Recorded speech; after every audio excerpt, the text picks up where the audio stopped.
Divert అయిపోతుంది, దేవుడితో నా మనసు ఎందుకు కలవటం లేదు, వెంటనే దాన్ని గుర్తించగలగాలి ఆ ప్రార్థనలో కూడా. ఇలా ప్రార్థన చేయకుండా మనం జయం పొందాలి అని అంటే పొందలేం బిడ్డలారా. ప్రార్థనలోకి వెళ్ళిన తర్వాత మన లోపాలన్నిటిని తొలగించుకోగలం. ప్రతిరోజు ప్రార్థనలో గడపాలి. మామూలుగా ఎవరినైనా మనం అడిగాం, ప్రార్థన చేసుకుంటున్నారా రోజు, ఎక్కడ చేసుకుంటున్నామని, ఒకటే పనులు. నేను రోజు చెప్పే మాటలే ఒకటే పనులు అన్నట్టు, ఒకటే పనులు అని చెప్పి కడుపుకి వేయకుండా ఉన్నావా? అది పనిగా వండుతావా? ఎన్ని పనులున్నా వండటం మానేస్తావా? వండటం మానుతావా? కానీ ప్రార్థన మానుతా. తింటాం మానుతావా? కానీ ప్రార్థన మానుతా.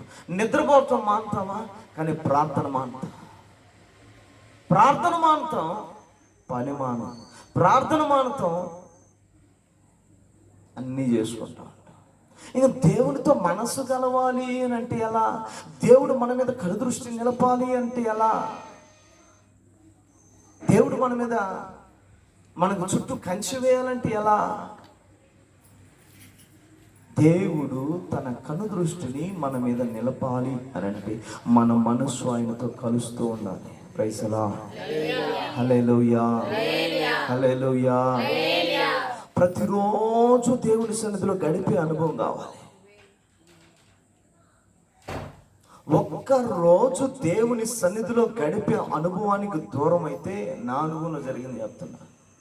ఒక్కరోజు ప్రార్థన చేయకుండా దేవుని సన్నిధికి దూరం అయితే, మోకరించినప్పుడు ప్రార్థనలో ఉన్నప్పుడు మనసు అంతా గలిబిలైపోతాడు. వెంటనే ఆ స్పర్శ అర్థమవుతుంది నాకు. అరే ఏంద్రా బాబు, నిన్నంతా నా మనసు ప్రార్థన చేసేటప్పుడు అటు ఇటు వెళ్ళడం లేదు కదా, ఈరోజు నా మనసు డైవర్ట్ అయిపోతుంది. ఏంటి కారణం ఏంటంటే, ఓహో నిన్న ప్రార్థనలో లేము, మొన్న ప్రార్థనలో లేము. వెంటనే మనస్సాక్షిని చెప్పగలగాలి. Praise the Lord, praise the Lord. అలాగున దేవుని సన్నిధిలో ప్రార్థన అనుభవం లేకుండా దేవుని కనుదృష్టి మన మీదకి రాదు బిడ్డలారా. తినడానికి తింటాం, 3 పూట్ల తింటాం, డబ్బులు సంపాదిస్తాం, ఇంటి మీద ఇల్లు కడతాం, ఉద్యోగాలు సంపాదిస్తాం, వ్యాపారం చేస్తాం, లాభాలు వస్తాం, ఎన్నైనా లోక సంబంధముగా ఎన్నైనా సంపాదిస్తాం, కానీ దేవుని కనుదృష్టిని పొందలేం, దేవుని కాపుదల పొందలేం, దేవుని యొద్ద నుండి వచ్చే క్షేమాన్ని పొందలేము. దేవుని కాపుదల మనకు కావాలి అని అంటే, దేవుని సంరక్షణ కావాలి అంటే, దేవుని తోడు, దేవుని సహవాసం, దేవునితో స్నేహం, దేవుని కనుదృష్టి మన మీద ఉండాలంటే బిడ్డలారా ప్రార్థనా జీవితం కావాలి. యోబును జాగ్రత్తగా గమనించండి.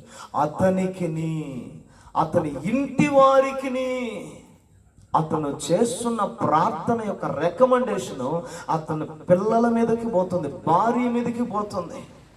ఆయన భార్య గురించి రాయబడిందా? ఎవరి గురించి రాశాడు దేవుడు?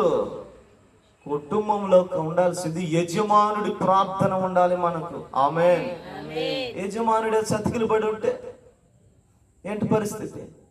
యజమానుడికి మోకాళ్ళ అనుభవం లేదు, యజమానుడికి ప్రార్థన అంటే నచ్చదు, యజమానుడికి దేవుని సన్నిధి అంటే నచ్చదు అంటే ఇకనేంటి ఆ కుటుంబం పరిస్థితి ఏంటి? దేవుడు నాకు ఉదయాన్ని ఇస్తున్నటువంటి ఆలోచన. అబ్రహామును చూడు, ఇస్సాకును చూడు, యాకోబు చూడు, ఏలియాను చూడు, ఎలీషాను చూడు, నోవాహును చూడు, హనోకును చూడు, ఏ వ్యక్తినైనా చూడు. ఇదిగో ప్రార్థనా పరులు పురుషుల గురించి ఎక్కువ రాయబడి ఉంది. కొంతమంది స్త్రీలు అన్న, ఎస్తేరు, ఇట్లా కొంతమంది స్త్రీలు ఉన్నారు. అట్లా కుటుంబం కట్టబడాలి అంటే, కుటుంబం కాపాడబడాలి అంటే, కుటుంబం క్షేమంగా ఉండాలంటే, కుటుంబం ఆశీర్వదింపబడాలంటే, కుటుంబం నెమ్మదిని అనుభవించాలంటే, కుటుంబం సమాధానాన్ని అనుభవించాలంటే, కుటుంబంలో ఆరోగ్యం ఉండాలని అంటే, దేవుని కనుదృష్టి ఉండాలంటే, సమస్తమైన దేవుని దీవెనలకు ప్రార్థన అనుభవం ప్రాముఖ్యం. ఆమేన్. అన్ని పనులకు ప్రాముఖ్యతనిస్తాం కానీ ప్రార్థనకు ప్రాముఖ్యతను ఇవ్వలేం మనం. ప్రార్థనకు ప్రాముఖ్యత కావాలి. ఇప్పుడు ఈయన కాలేజీకి వెళ్తున్నాడు. ఎన్ని పనులు ఇతను ఇంటి మీద ఉన్నా అతని డ్యూటీ ఏంటి? కాలేజీకి వెళ్ళిపోవాలంటే. ఒకవేళ ఇంట్లో వాళ్ళు పని అప్పగించారా, ఎంతవరకు చేస్తాడు? కాలేజ్ టైం వరకు చేస్తాడు. టైం అయిపోయిన తర్వాత ఏం చేయాలి? కాలేజీకి వెళ్ళిపోవాలి. అయితే మనం ఏం చేస్తాం?